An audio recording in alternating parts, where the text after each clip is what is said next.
اللہ رب العزت نے قرآن مجید میں رسول اکرم صلی اللہ تعالیٰ علیہ وسلم کی زبان حق ترجمان سے ہمارے لیے بہترین زندگی گزارنے کے لیے کئی اصول قوانین متعین کیے ہیں اور فراہم کیے ہیں، اور یقیناً اہل ایمان کا عقیدہ ہے اور اہل اسلام اس بات پر زبانی اور دل کے ساتھ اقرار کرتے ہیں کہ یقیناً کامیابی انہی اصولوں میں ہے، انہی راستوں میں ہے جو ہمیں شریعت مطہرہ نے عطا کیے ہیں۔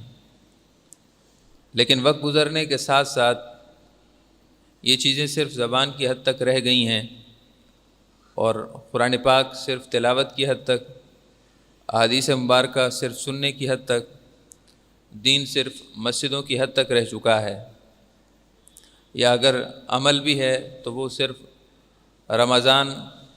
رمضان ہی میں صرف محدود ہو چکا ہے۔ اس کے علاوہ سارے معاملات دیگر گوں ہیں اور انتشار کا شکار ہیں۔ قرآن پاک نے سورۃ اللقمان کی آیت نمبر 19 میں ایک بہت سنہری اصول کامیاب زندگی کا عطا کیا ہے۔ اکثر و بیشتر لوگ اس اصول کو سمجھ نہیں پاتے، یا اگر سمجھ لیتے ہیں شاید تو پھر اس پر عمل کرنا انہیں بڑا مشکل لگتا ہے۔ قرآن پاک کا ارشاد ہے، وَاقْصِدْ فِي مَشْيِكَ وَاغْضُضْ مِنْ صَوْتِكَ۔ یہ اصل میں سیدنا لقمان حکیم رضی اللہ تعالیٰ عنہ کی نصیحتوں کا ایک تسلسل ہوا ہے۔ نصیحتوں کے تسلسل میں یہ آیت نمبر سورہ لقمان کی 19 آئی ہے۔ سیدنا لقمان حکیم اپنے بیٹے کو نصیحت کر رہے ہیں، یا بنی انہا ان تک مثقال حبۃ من خردل یا بنی اقیم الصلاۃ وامر بالمعروف۔ انہی نصیحتوں کے تسلسل میں ایک نصیحت یہ ہے، وَاقْصِدْ فِي مَشْيِكَ وَاغْضُضْ مِنْ صَوْتِكَ۔ اپنی رفتار میں، اپنے چال چلن میں میانہ روی اختیار کرو، وَاغْضُضْ مِنْ صَوْتِكَ، اور اپنی گفتگو میں بھی اعتدال کو اپناؤ۔ میانہ روی، اعتدال اور درمیانی راستہ یہ انسان کو ہمیشہ کامیاب رکھتا ہے۔ معاشی صورتحال ہو یا معاشرتی صورتحال ہو، گفتگو کا انداز ہو یا پھر گھر میں رہن سہن کے دیگر مختلف معاملات ہوں، کامیابی فقط اس میں ہے کہ انسان نہ اتنا زیادہ میٹھا ہو جائے کہ لوگ نگلنے لگیں، اور نہ انسان اتنا زیادہ کرخت ہو جائے، اتنا زیادہ سخت لب و لہجے والا ہو جائے کہ لوگ اس سے نفرت کرنے لگیں۔ گھر میں انسان ہو یا گھر سے باہر ہو، اپنے کاروباری مختلف معاملات میں کوشش کر رہا ہو یا اپنے دوستوں کے ساتھ گپ شپ میں مصروف ہو، مسلمان کی شان یہ ہے کہ وہ اعتدال اور درمیانی راستے پر چلتا ہے۔ حتیٰ کہ بہت بڑی بات شریعت نے کر دی اور انسان اس سے سمجھ سکتا ہے کہ میانہ روی اور اعتدال دین کے اندر کتنی بنیادی حیثیت رکھتا ہے۔ اور وہ بہت بڑی بات یہ ہے کہ عبادت جو محض اللہ تعالیٰ کے حضور بندگی ہے، اللہ رب العزت نے عبادت میں بھی مسلمانوں کو اعتدال کا حکم دیا ہے۔ اس رہبانیت سے بھی منع کیا ہے کہ انسان بیوی بچوں سے الگ ہو جائے اور پہاڑوں اور غاروں میں جا کر عبادت شروع کر دے اور زندگی کے مختلف معاملات میں مجاہدہ اور جہاد نہ کرے۔ اور شریعت نے اس سے بھی روک دیا ہے کہ انسان 5 وقت کی نمازوں سے بھی غافل ہو جائے۔ میانہ روی اور اعتدال عبادت کے اندر بھی شریعت نے اور دین نے بنیادی جزو قرار دیا ہے۔ تو اس سے آپ اندازہ فرما سکتے ہیں کہ اعتدال، میانہ روی اور قصد فی مشک اور اغضض من صوتک کے مفاہیم کتنے گہرے ہیں۔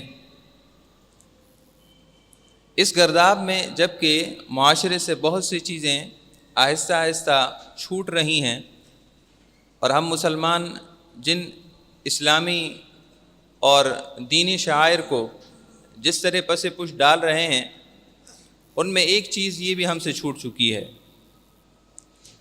اب کوئی شخص دنیا داری کے معاملات میں اتنا زیادہ پڑا ہوا ہے، اتنا زیادہ مصروف اور مشغول ہے کہ اولاً تو وہ نماز پڑھتا ہی نہیں ہے، اولاً تو اسے نماز کے لیے فرصت نہیں ملتی، اور اگر نماز پڑھتا بھی ہے تو پھر ٹائم کے اور وقت کے بالکل آخری وقت میں آ کر پڑھتا ہے، اور ایک دو دن کی بات ہو تو سمجھ میں بھی آ جائے کہ بھئی کوئی اس کی مجبوری ہے یا پریشانی ہے، لیکن اس چیز کو اپنا معمول بنا لینا یہ اکثر و بیشتر نظر آتا ہے۔ ظہر اور عصر کی نمازوں میں یہ چیز عام طور پر نظر آتی ہے، لوگ معمول کے مطابق 4 بجے پر آ کر بھی نماز پڑھ رہے ہوتے ہیں، اور یہ معمول بن چکا ہے۔ تو شریعت مطہرہ کے اعتدال کے اس حکم پر اور اعتدال کے اس اصول کو ہم ہر معاملے میں چھوڑ رہے ہیں۔ یہ تو مثال تھی عبادت کی اور دنیا داری میں مشغولیت کی، اور اس کی سب سے بڑی مثال ہمارے فضولیات اور لہو و لعب کے معاملات بھی ہیں کہ ہم اپنے آپ کو انسانی قدروں سے اتنا گرا دیتے ہیں کہ یہ سمجھتے بھی نہیں ہیں کہ مرنے کے بعد جو قیامت برپا ہونے والی ہے اس میں حساب کتنا مشکل ہوگا۔ ایک شخص سارا دن ٹی وی کے سامنے بیٹھ کر میچ دیکھنے پر اور سننے پر وقت ضائع کر رہا ہے،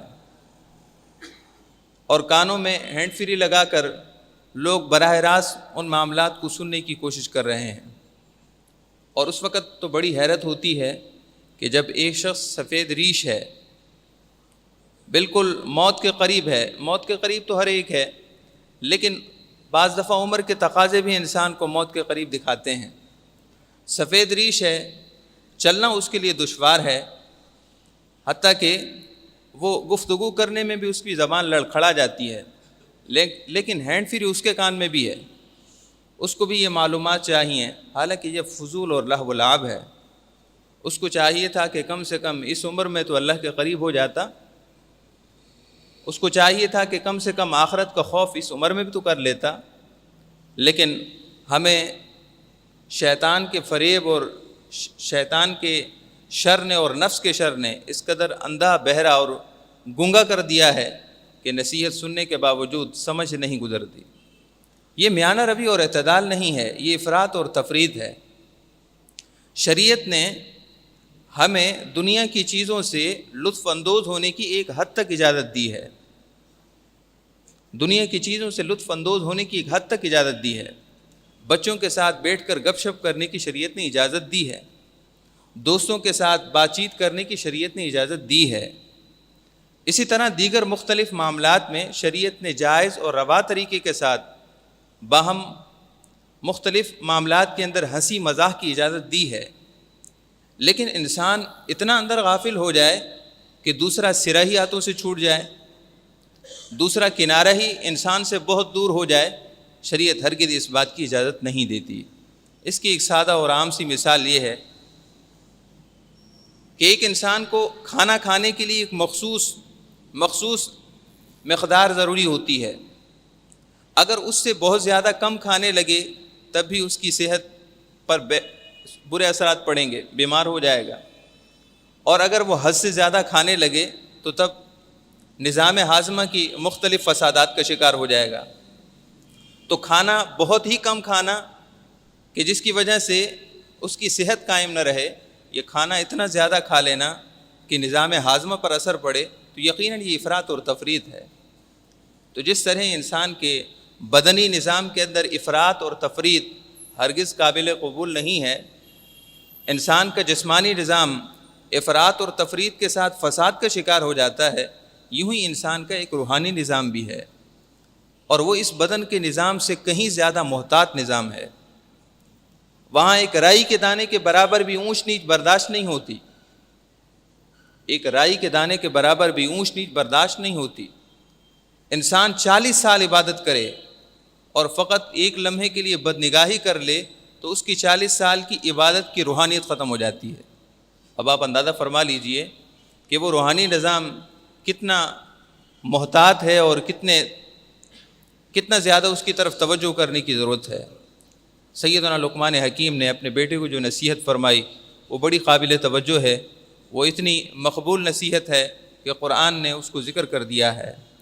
وقصد فی مشک وغضض من صوتک، سورۃ اللقمان کی آیت نمبر 19 کا پہلا حصہ ہے۔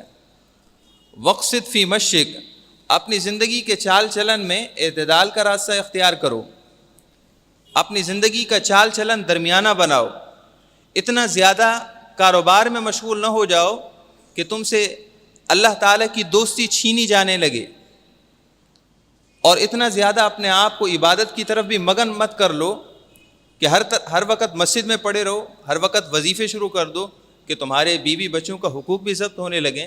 ایسا نہ کرو، تمہارے چال چلن میں درمیانہ راستہ ہو، میانہ روی ہو۔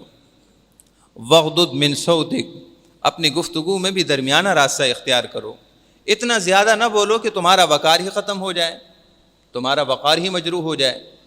اور یہ بات خاص قابل توجہ ہے محترم سامعین اکرام کہ جو شخص زیادہ بولتا ہے اللہ رب العزت اس کا وقار چھین لیتا ہے۔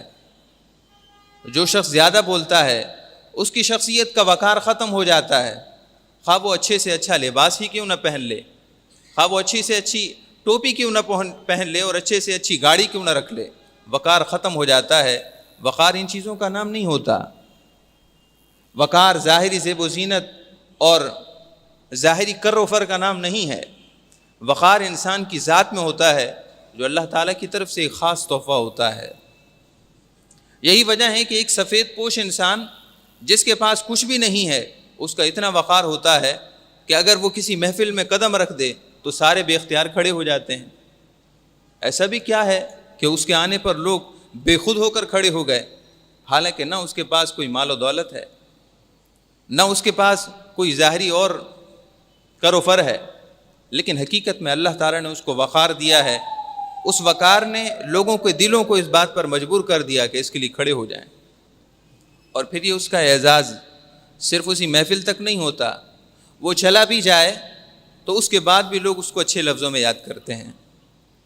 سیدنا امام یافی رحمۃ اللہ علیہ نے لکھا ہے کہ 10 افراد 10 نوجوان آپس میں بیٹھے ہوئے تھے۔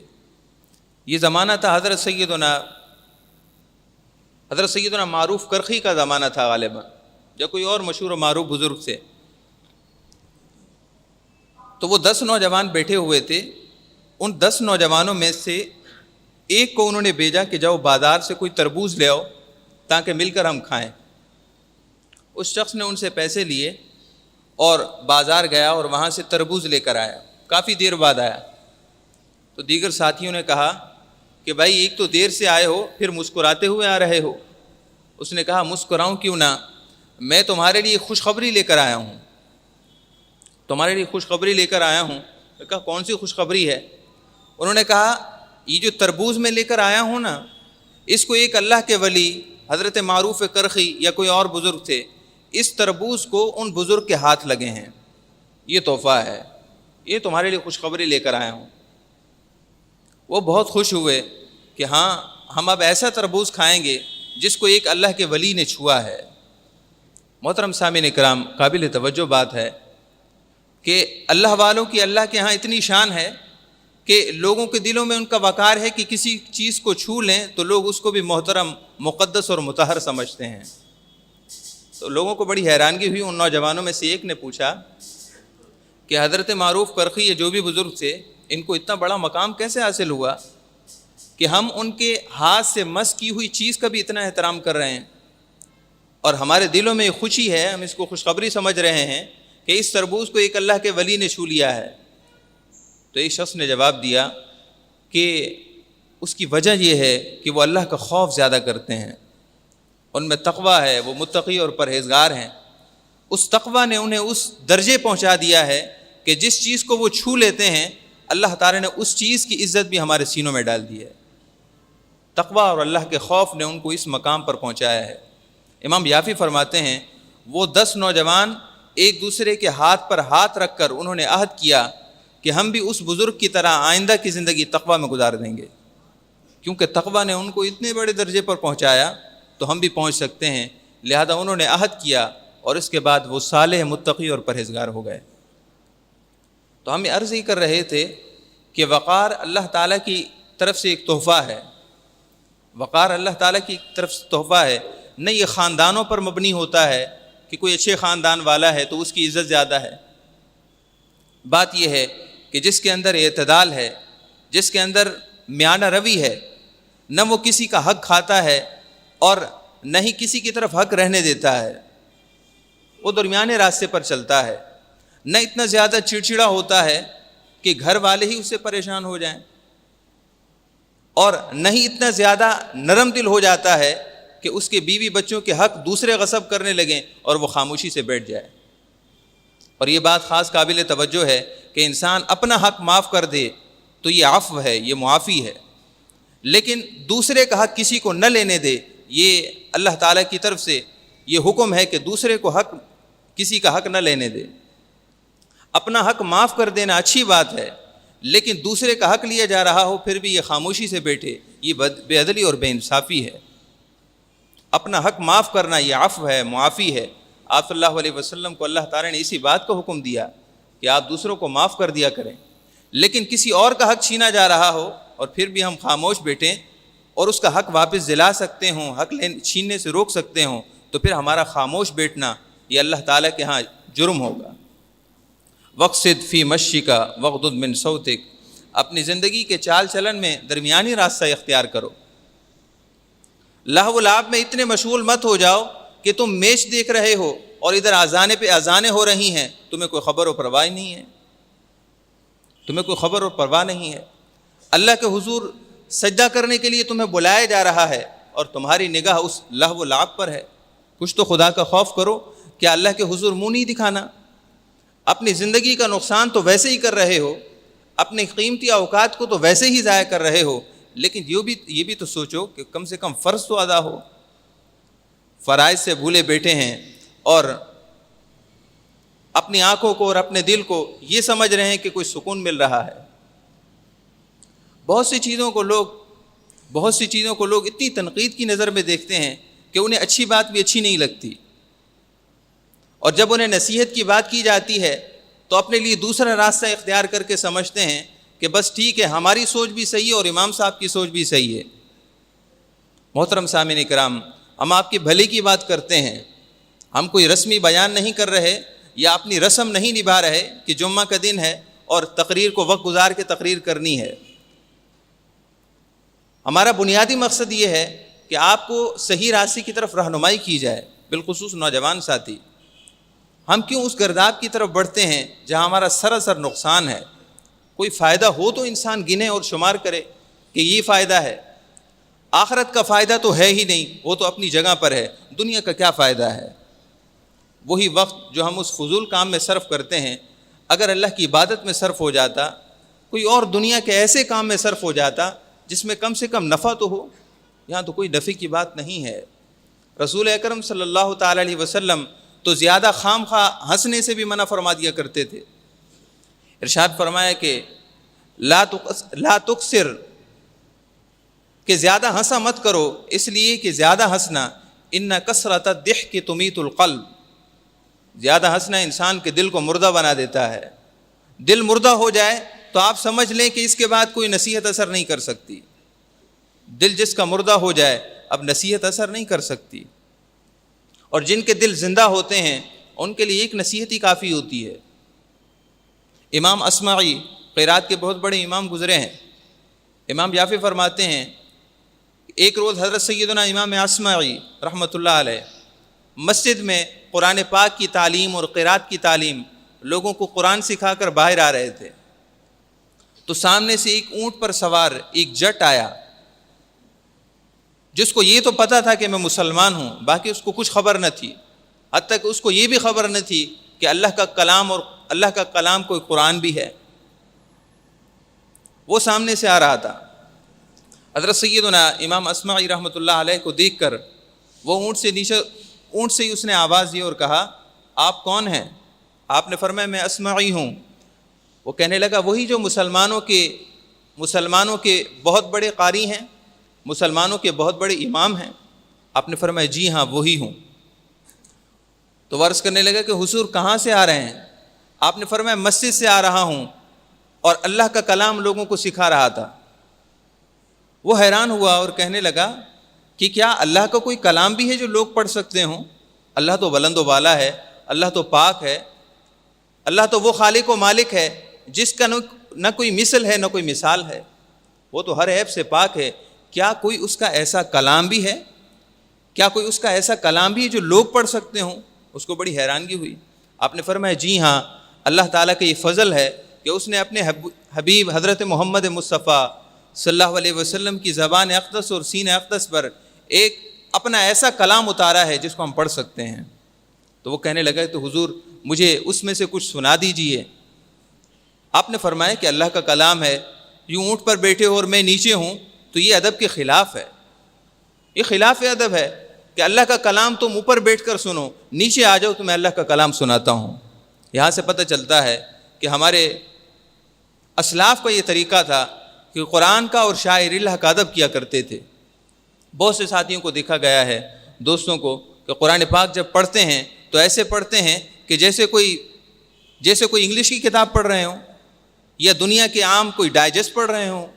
کوئی سو کر پڑھتا ہے تو کوئی لیٹ کر پڑھتا ہے، کوئی ٹانگیں پھیلا کر پڑھتا ہے، کوئی کسی انداز میں پڑھتا ہے۔ جس کی مجبوری ہو تو وہ تو سمجھ میں آتی ہے، مجبوری کے بغیر عادت بنا لینا اور اللہ کے کلام کو بے ادبی کے ساتھ پڑھنا، یہ حقیقت میں اللہ تعالیٰ کی بارگاہ کے آداب کے خلاف ہے۔ اس لیے قرآن کو پڑھتے ہوئے ادب کا خیال رکھنا چاہیے۔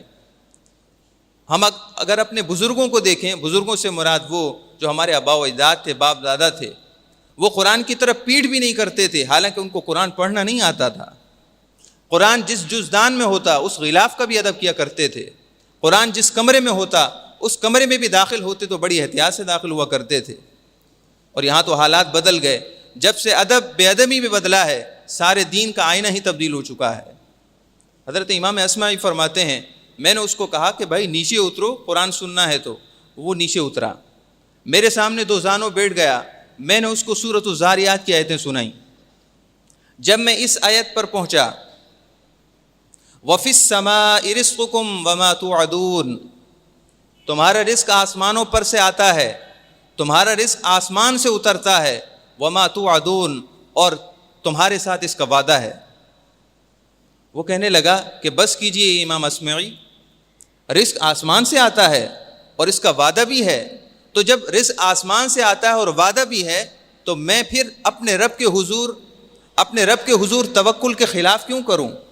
جب رزق کا وعدہ میرے رب نے کیا ہے تو میں کیوں اتنی پریشانی اٹھاؤں کہ نمازوں سے غافل، عبادت سے غافل، دین سے غافل، اور سارا وقت میں کاروبار ہی کے لیے لگا دوں۔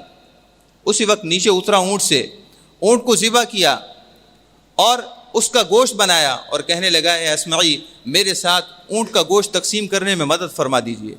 امام اصمعی نے اس کے ساتھ اونٹ کا گوشت تقسیم کروا دیا۔ وہ وہاں سے جنگل کی طرف بھاگا اور کہنے لگا اے اللہ جب تو نے مجھ سے رزق کا وعدہ کیا ہے تو رزق تو ہی فراہم کرے گا، اب میرا وقت تیری عبادت کے لیے گزرے گا۔ لیکن یہ اعتدال کے ساتھ تھا، کوئی یہ نہ سمجھے کہ سارے معاملات کو چھوڑ دیا، نہیں، وہ جیسے پہلے سارا وقت دنیا داری کے لیے لگا رہے تھے، اب وقت وہ اکثر دین کے لیے لگا رہے تھے۔ امام اصمعی فرماتے ہیں مجھے بڑی حیرانگی ہوئی کہ قرآن تو عمر بھر میں نے بھی پڑھایا ہے، یہ آیتیں تو میں نے بھی پڑھی ہیں، لیکن قرآن کی یہ تشریح اور یہ اثر کبھی میرے دل پر تو نہیں ہوا۔ امام اصمعی فرماتے ہیں کچھ عرصے بعد مجھے کعبہ شریف کا طواف کرتے ہوئے پھر وہی شخص ملا، بیچ میں کافی عرصہ گزر گیا، میں نے اس کو دیکھا تو اس کا جسم بہت کمزور ہو چکا تھا، اس کے چہرے پر عبادت اور زہد کے اثرات تھے، اس کے چہرے پر نور تھا اور اس کے چہرے سے ظاہر ہو رہا تھا کہ اللہ کے ہاں اس کا بڑا درجہ ہو چکا ہے۔ اس نے مجھے دیکھا، میرا ہاتھ پکڑا اور کہنے لگا اے اصمعی وہ بات جو تم نے مجھے سنائی تھی میں نے تو اس کو سچا پا لیا ہے، وہ بات سچی تھی، میں نے اس کو یقین کی آنکھ سے دیکھ لیا ہے، مجھے کچھ اور بھی سبق سنا دیجئے، مجھے کچھ اور بھی پڑھا دیجئے۔ امام اصمعی نے دوبارہ امام اصمعی کو اس نے ہاتھ پکڑ کر طواف کی جگہ سے ہٹا کر دوسری جگہ لے گیا۔ امام اصمعی نے پھر آگے یہ آیت پڑھی فَوَرَبِّ السَّمَاءِ وَالْأَرْضِ إِنَّهُ لَحَقٌّ مِثْلَ مَا أَنَّكُمْ تَنْطِقُونَ۔ اللہ تعالیٰ کے ارشاد ہے کہ آسمان و زمین کے رب کی قسم یہ قرآن حق ہے۔ وہ حیرت میں آ گیا اور کہنے لگا ہمارا رب، ہمارا خالق، ہمارا مالک جو اتنا بلند و بالا ہے وہ ایسے ہی فرما دیتا کہ قرآن حق ہے تو وہ تو خالق تھا، اس کی بات تو ہمیں ماننی تھی، لیکن اس نے قسم کیوں کھائی؟ اس کو قسم کھانے پر کس چیز نے مجبور کر دیا؟ کیا بندے اتنے سرکش ہو گئے کہ اپنے رب کی بات بغیر قسم کے نہیں مانتے؟ وہ رب ہے، اس کو تو قسمیں کھانے کی ضرورت نہیں ہے، لیکن کیا بندے اتنے سرکش ہو گئے، بندے اپنے رب سے اتنا دور ہو گئے، بندے اپنے رب سے اتنا غافل ہو گئے کہ اس کو بھی قسمیں کھانے کی ضرورت پڑ رہی ہے کہ وہ قسمیں کھا کر سمجھا رہا ہے کہ اے بندو قرآن حق ہے۔ امام اصمعی فرماتے ہیں اس کو دکھ ہوا، اور اسی دکھ میں اس نے ایک چیخ ماری اور وہ زمین پر بے حس و بے حرکت زمین پر آ گیا، اس کے جسم سے روح نکل گئی۔ یہ وہ شخص تھا جو جٹ تھا، جس کو نہ قرآن کی خبر تھی نہ حدیث کی خبر تھی، لیکن دل صاف تھا تو قرآن پاک کی دو آیتوں نے اس کو کہاں سے کہاں پہنچا دیا۔ ایک آیت اس کو زہد اور ورع کے اعلیٰ مقام پر لے گئی، اور دوسری آیت نے اس کو اللہ سے ملا دیا، اللہ سے واصل کر دیا، وہ اللہ کا عارف ہو گیا، اللہ کو اس نے پہچان لیا۔ ہمارے دل صاف نہیں ہیں، اصل بات یہ ہے ہمارے دل صاف نہیں ہیں۔ دل میں حسد ہو، دل میں بغض ہو، دل میں کینہ ہو، دل میں تکبر ہو تو دل صاف نہیں ہوتے، اگرچہ جسم ہم صابنوں سے رگڑ رگڑ کر صاف کر دیں، اپنے جسم کو جتنا ہی ہم چمکا دیں، جتنا صاف کر دیں، لیکن جب تک اندر صاف نہیں ہوگا تب تک بات نہیں بنے گی۔ پہلے لوگ تھے صحابہ، تابعین، صلحاء، ان کے جسم بظاہر گرد سے اٹے ہوئے ہوتے تھے، کپڑے ان کے جگہ جگہ سے پھٹے ہوئے تھے، پیبند لگے ہوتے تھے، اور ان کے جسموں سے گرد اٹھتی تھی۔ صحابہ فرماتے ہیں اون کا لباس جب پہنتے تھے، بھیڑ کے جسم پر اون کا بنا ہوا لباس، تو جب شدت کی گرمی ہو جاتی تھی تو جسموں سے بو اٹھتی تھی، لیکن اس کے باوجود ان کے دل ایسے صاف تھے کہ آپ صلی اللہ تعالی علیہ وسلم ایک صحابی کو 3 دن مسلسل فرماتے رہے کہ یہ شخص جو ابھی آ رہا ہے، یہ جس کو دیکھنا ہو جنتی کو وہ اس کو دیکھ لے۔ سعد بن ابی وقاص تھے، صحابہ سے فرمایا ابھی ایک شخص آئے گا، جس کو جنتی کو دیکھنا ہو اس شخص کو دیکھ لے۔ سعد بن ابی وقاص پہلے دن بھی آئے، دوسرے دن بھی آئے، تیسرے دن بھی آئے، 3 دن مسلسل جنت کی خوشخبری، اور جنت کی خوشخبری بھی کس زبان سے؟ اس زبان سے جس پر قرآن اترتا ہے، آپ صلی اللہ علیہ وسلم کی زبان سے۔ ایک صحابی فرماتے ہیں میں نے چاہا کہ معلوم کروں کہ سعد بن ابی وقاص کے پاس وہ کون سا قیمتی ہیرا ہے جس کی وجہ سے 3 دن جنت کی خوشخبری ہے۔ وہ کہتے ہیں 3 دن رات اور دن میں ان کے ساتھ رہا، ان کے معاملات نوٹ کرتا رہا، ان کی عبادت کو دیکھتا رہا، ان کے سارے معاملات دیکھتا رہا۔ 3 دن گزر گئے تو مجھے تو کوئی ایسی چیز نظر نہ آئی۔ رات کو عبادت کرتے تھے، لیکن رات کا پہلا حصہ سوتے تھے اور آخر میں جا کر کچھ نہ کچھ عبادت کرتے تھے۔ مجھے ان کی عبادت کوئی اعلیٰ نظر نہ آئی، سارے معاملات ان کے ویسے ہی تھے جیسے عام صحابہ کے تھے۔ 3 دن بعد میں نے ان سے کہا کہ مجھے تو آپ میں کوئی ایسی بات نظر نہ آئی کہ جس کی وجہ سے 3 دن مسلسل آپ صلی اللہ علیہ وسلم کی زبان سے آپ کو جنت کی خوشخبری ملی۔ وہ فرمانے لگے کہ بھائی معاملات تو وہی تھے، عبادتیں تو وہی تھیں جو تم نے دیکھ لی ہیں، کوئی ایسی خاص بات نہیں ہے۔ جب وہ صحابی جانے لگے تو سعد بن ابی وقاص نے واپس بلایا اور فرمانے لگے کہ ہاں باتیں تو وہی تھیں جو تم نے دیکھی ہیں، مگر ایک بات ہے جس کی وجہ سے مجھے امید ہے کہ شاید اس ایک خصوصیت کی وجہ سے اللہ تعالیٰ نے آپ صلی اللہ علیہ وسلم کی زبان سے مجھے 3 دفعہ جنت کی خوشخبری دی ہے، اور وہ ایک بات یہ ہے کہ میں اپنے دل میں کسی مسلمان کے لیے حسد نہیں رکھتا، میں اپنے دل میں کسی مسلمان کے لیے حسد نہیں رکھتا۔ بہت ہی مشکل معاملہ ہے اس زمانے کے اندر اپنے دل کو پاک رکھنا، لیکن اس کا طریقہ بھی اتنا ہی آسان ہے، اور طریقہ وہ ہے کہ قبلہ مفتی محمد یعقوب معینی صاحب رحمۃ اللہ تعالی علیہ اکثر و بیشتر بتایا کرتے تھے کہ جس کے لیے دعا کرتے ہوئے آپ کا دل یہ نہ چاہے کہ اس کے لیے دعا کروں تو سمجھ لو کہ اس کے لیے حسد ہے۔ آپ چاہو کہ کسی کے لیے دعا کرو اور دل نہ چاہے کہ دعا کروں، اس کے کاروبار کی ترقی کی دعا، یا اس کے بچوں کی عافیت کی دعا، یا اس کے گھر میں سکون کی دعا، اس سے پریشانیوں سے دوری کی دعا، اگر دل نہ چاہے کہ دعا کروں تو سمجھ لو کہ حسد ہے۔ اور اس کا علاج یہی ہے کہ جب دعا کرو تو سب سے پہلے اسی کے لیے دعا کرو، اللہ تعالیٰ تمہارے دل کو بالکل صاف فرما دے گا۔ اللہ رب العزت میرے اور آپ کے دل کو ہمیشہ ہمیشہ کی پاکیزگی اور طہارت عطا فرمائے۔ اللہ تعالیٰ ہم سب کو دین میں، دنیا میں اعتدال کے راستے پر چلتے ہوئے آخرت کی کامیابی حاصل کرنے کی توفیق عطا فرمائے۔